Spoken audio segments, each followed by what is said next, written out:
rookie.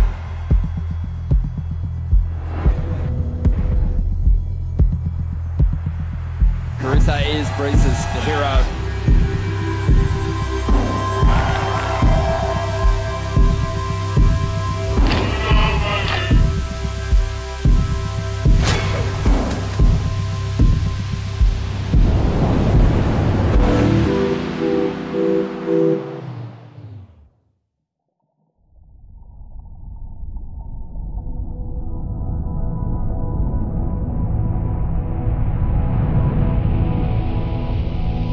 And excitement's in the air, day number 1 of the Oi Rio Pro. 2019, I qualified for the Dream Tour, which was my ultimate goal. To think that this could actually be my job, to be a professional surfer and to travel around the world. Everything is so quick and new, and you're going to locations that you've never been before, and you're surfing against your idols. And Marissa is Breeze's hero. it's pretty crazy just going straight into that. I had a couple okay results. It looks like it's going to be enough for the rookie to make the jump over the 3-time world champion. And she can't believe it. I've got goosebumps. What an effort. It definitely went through a big period of the rest of the year where I lost my sense of self. I was trying to find that balance of who is Brisa on land and who is Brisa in the water.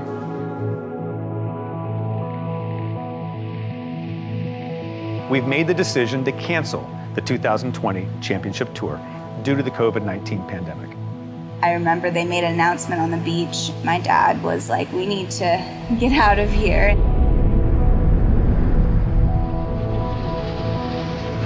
So after having that mindset that I was going to be traveling around the globe, I ended up being on the most isolated place on the planet, Namotu Island.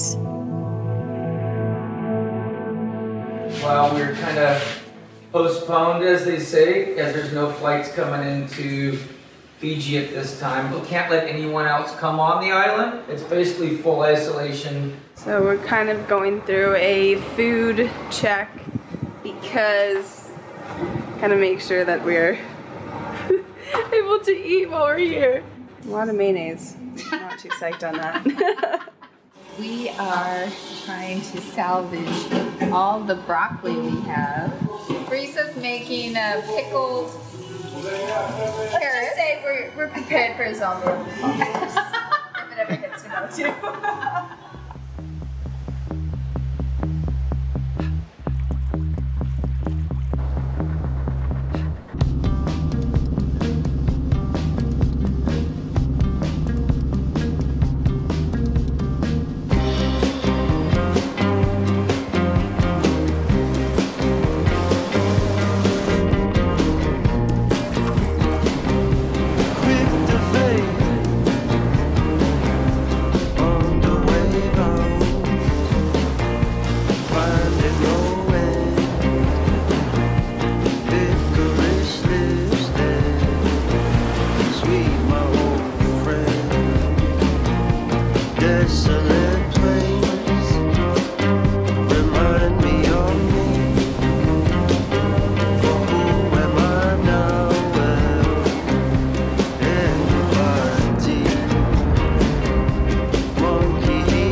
Watching Dad's live Instagram video because we're too scared to go outside. So we're watching what's happening and the windows are boarded.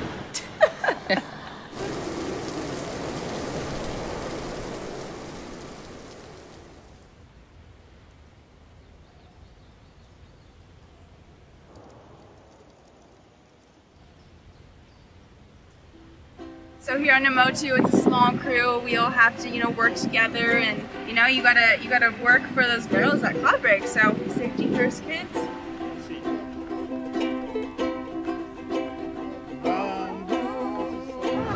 What are we doing today? Surfing! We're taking that guy surfing.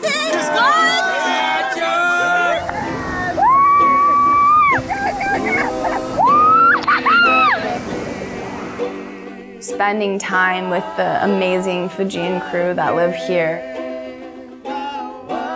It just brings me so much joy to connect with them and to connect with others.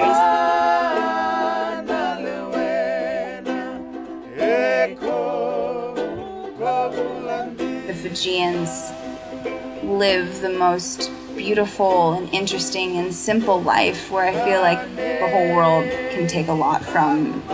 They appreciate every moment. It reminds me so much of growing up in Costa Rica with my family. Every day we were out in nature and life was an adventure.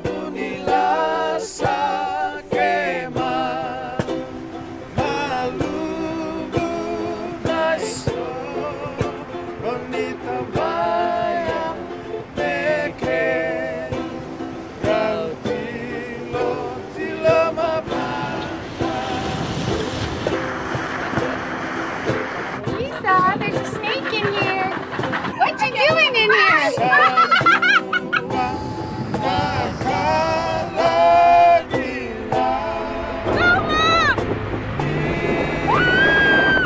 This charger.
I think it's really cool that Brisa came today to surf with us out here.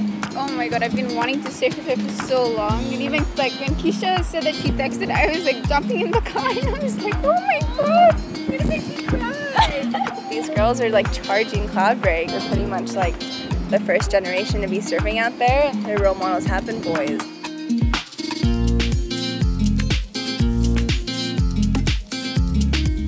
So I think it's really cool that you're actually going to be the inspiration for little girls coming up. I have a couple boards. I wanted to give to the board riders. This is actually the board that I rode at Karama's, so it's a pretty special board. They've definitely been dear to my heart, so if they could go to a good home and hopefully inspire, you know, a little girl to go surfing, I think that's like, that would be amazing. It would make my day.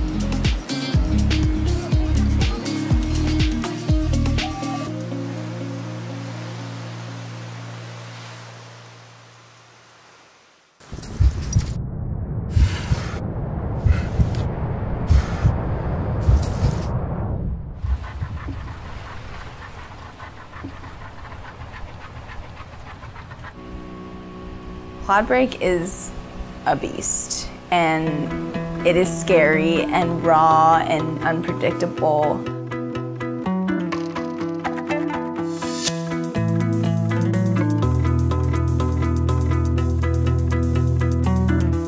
I never knew nobody that could change me, make me new. I never knew nobody that could break me like you do. I never knew nobody to rename me, displace me. Oh no, I never knew nobody that could shame me, erase me like you do. I never thought something more awaits me. I never knew someday I would take I never knew nobody could do it like you. I never knew nobody could do it like you. I never knew nobody could do it like you. I never knew nobody could do it like you, like you. Like you, I never knew nobody could take it, not break it. I never knew somebody who could flip it and shake it. I never knew a lover who could break me, reshape me. I never thought something more awaits me. I never knew someday love will take me. Yeah, I never knew nobody could do it like you. I never knew nobody could do it like you, like you, like you. I never. I definitely had a different mindset after going out there that I thought that I never would reach. It was like this embracing this fear. It wasn't the fear of Cloudbreak itself. It was embracing other fears in my life, of kind of like those fears that haunted me in my rookie year. You know, that sense of self.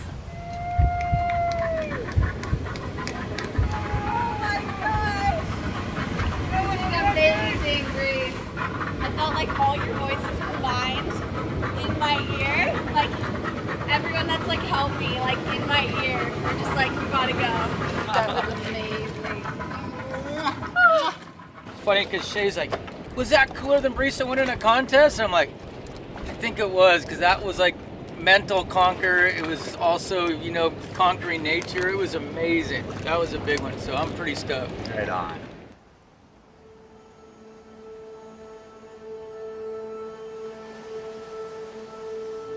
Whatever the normal is going to be, which I have no idea what the future holds, I hope I take what I've learned here into the real world. For you to be happy and to be successful is to find the love within yourself and to love others and to hopefully get the opportunity to love what you do, and also just connecting back to the ocean. I think that's what it was all about for me, was finding that deep love I have for surfing. And I feel a lot more connected than I have in a long time.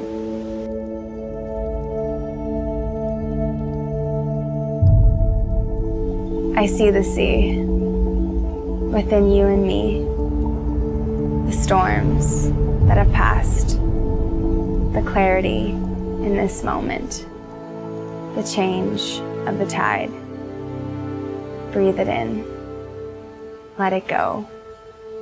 Feel the motion, for within every drop, we are the ocean.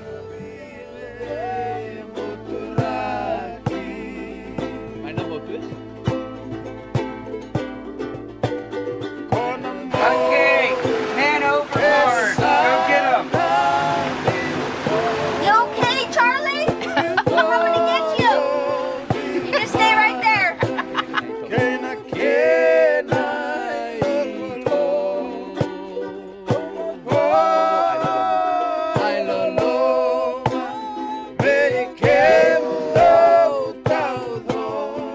I'm done with a bowl cut. Ooh, that one's better. That's it. That's perfect. This is my spirit animal. Woo! Hi. They're calling me. Let's join them.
When I was 12 years old, someone put my first bat in my hand. That sealed my fate.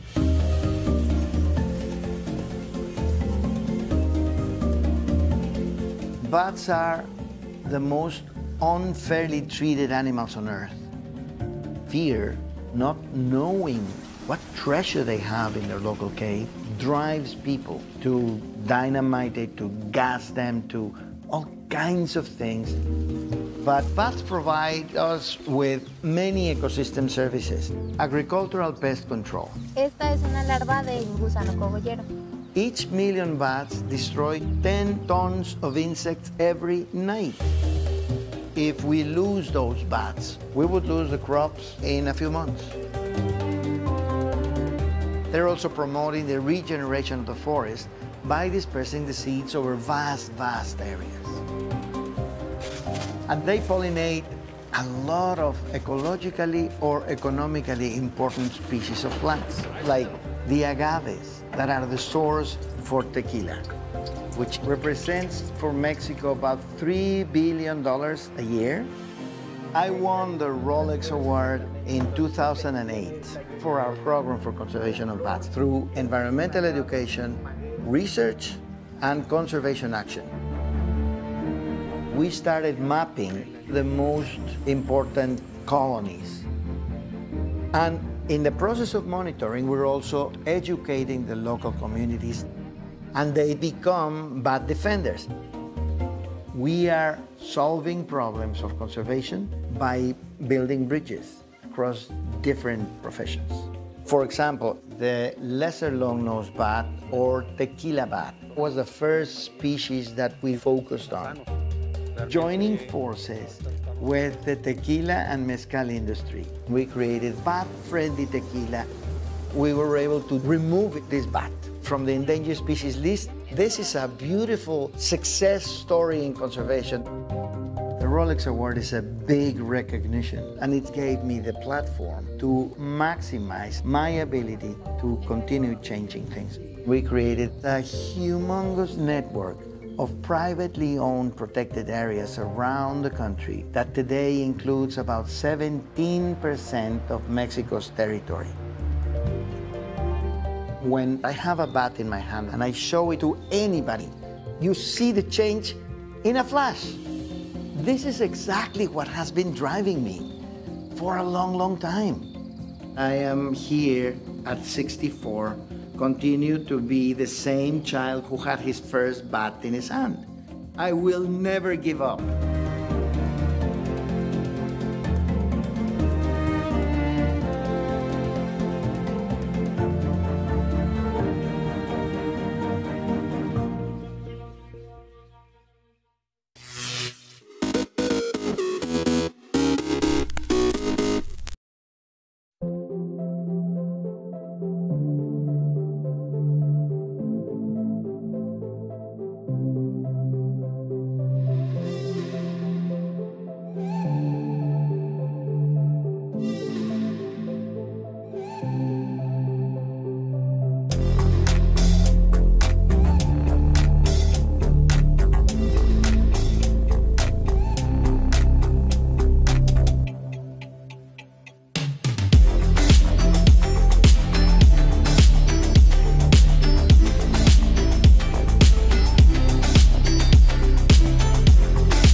I felt at home right away in Cape Town. There's a really open quality in people who live by the ocean. The people here have a real sense of fun, of relaxation, lightness of touch. Everywhere you look, there's real style and originality, and I think it's hard not to get caught up in it. It's got amazing food, incredible aromas and color, all the things that make life rich. But I keep getting drawn back to the mountain. It's a unique and incredible thing to have a mountain like that right in the center of a city. I mean, up there you can really feel the vibrancy of this city and its people. I find it so inspiring.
June 23, 1972.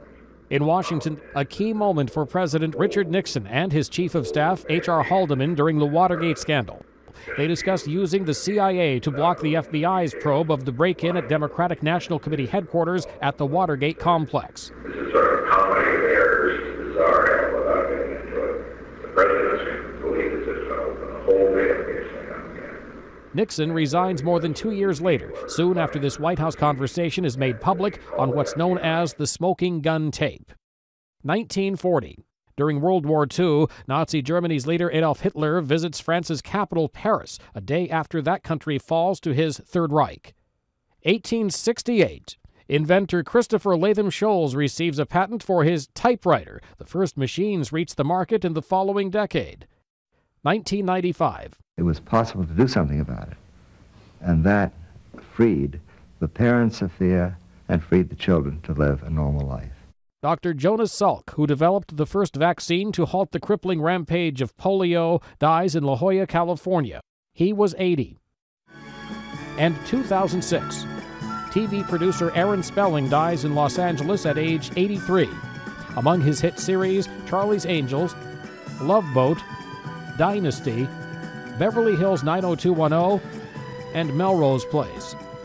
Today in history, June 23rd. Mike Gracia, The Associated Press.